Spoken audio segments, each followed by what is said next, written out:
zal €7,5 per hond zijn. Ja, ja. Nou, we zijn dus hier op de Dog Bootcamp van de Stichting Dierenasiel. We organiseren dit als een sponsoractiviteit voor ons.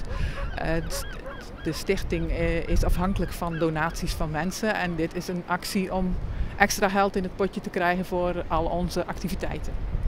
We hebben als doel gesteld dat we alle kittens vroeg gecastreerd plaatsen bij de mensen. Dat betekent dus dat we doen aan vroegcastratie. Dat betekent ook dat er voor ons extra prijskaartje aan hangt. Maar met dit soort activiteiten proberen we daarvoor geld bij elkaar te krijgen. En je begeleidt ook een van de activiteiten. Wat vind je ervan? Ik vind het ontzettend leuk. Ik vind het heel goed georganiseerd. We hebben prachtig weer en ik heb geen EHBO moeten verlenen. Dus superdag.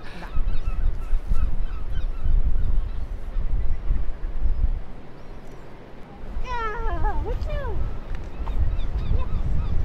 Ja. De 3, hè? Ja, dan waren het er al 3. En wat vond jij ervan, Lenke? Vond jij het ook leuk? Ja? Was het leuk met de hondjes? Ja, hè?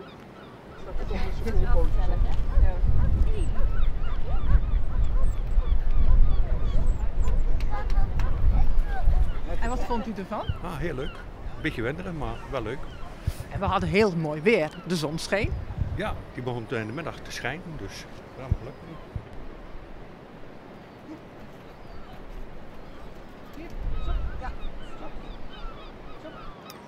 Ja, het was gewoon heel leuk om met de honden om ze te zien genieten op het strand. En voor de baasjes waren er spelletjes om fit te blijven. Dat was erg leuk. Heel goed georganiseerd.